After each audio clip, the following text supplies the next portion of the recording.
At times when I'm down, a lot of times I'll take out a journal and a pen and I'll start writing out my feelings. Sometimes I'll intentionally rhyme them or not, so they become poetry, or they become lyrics. Or I'll sit down at the keyboard and I'll close my eyes and I'll play whatever comes to me, whatever I'm feeling, capturing those emotions. Sometimes it's just music. Sometimes I'll put the words and the music together. It's a place to release what I'm feeling, to communicate what I'm feeling, to get across my emotions, whatever they are. And it's very cathartic. It's very healing. And I'm creating a work of art. And it always lifts me out of my depression. Creativity is a place to put all of your energy. It's a place to focus. It's a place to find purpose and to place your goals. And being creative, you're placing your thoughts and your energy into that source of your creativity. It's definitely a great source of happiness and therefore relief from depression. So I just want to reiterate that there's great joy in creativity. Instead of moping around in your sadness, paint a picture, learn to play an instrument, make YouTube videos, write poetry. Creativity is happiness.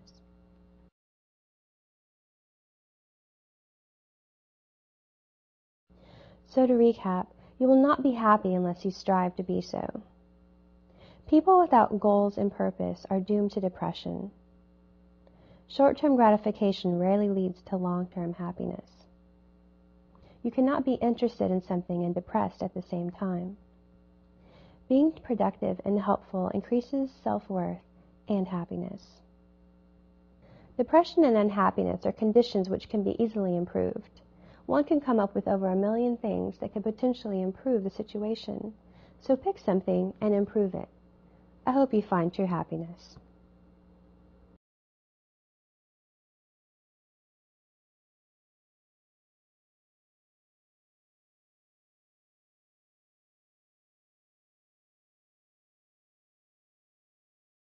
Everybody is so concerned with the amount of stress that they're under.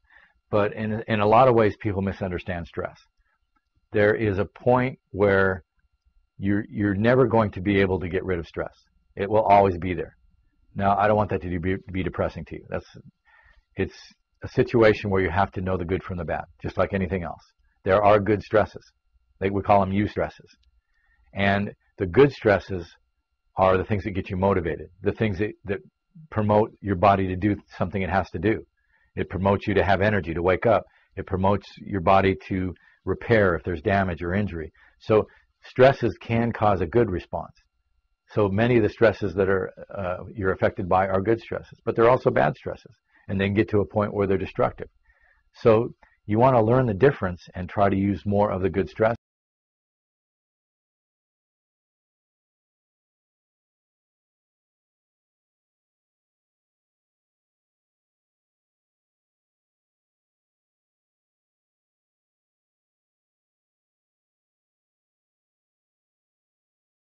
Problem. But you also have the stress of not enough nutrients, say starvation, the stress of a poor diet where you're not getting nutrients in and you're eating things that stress the body in the wrong way, eating things that cause an immune response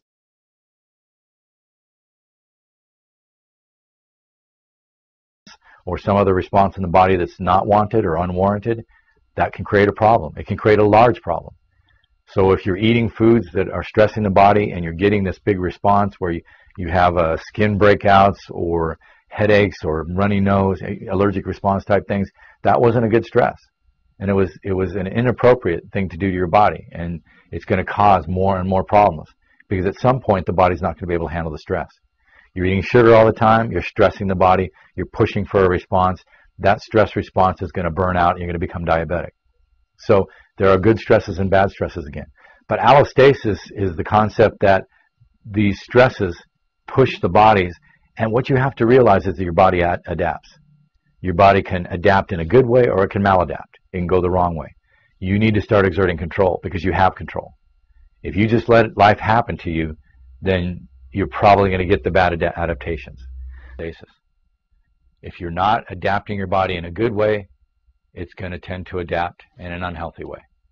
And then the next thing you know, you're in this unhealthy state. You're wondering how you got here, and it's really hard to come back because your body now reads all these unhealthy set points as normal. So you're going to have to fight adaptation all the way back to a healthy state. It's so much easier to stay on the healthy side and just keep getting better. It's not just one set point. And again, these set points change all the time. You want to learn how to change them in a good way. You want to learn to use allostasis to your benefit. And you can. But you got to plan for it. Don't just let life happen to you. Create your life. Create your health. Be happy, be healthy. This is Dr. Vince Belanzi. Learn allostasis. There are over 350 videos on our channel, and I doubt you've seen them all. And the topics range from weight loss, nutrition, sexual health, all the way to psychology and mind control, and anywhere in between. And I think if you check them out, you're going to find some really interesting stuff.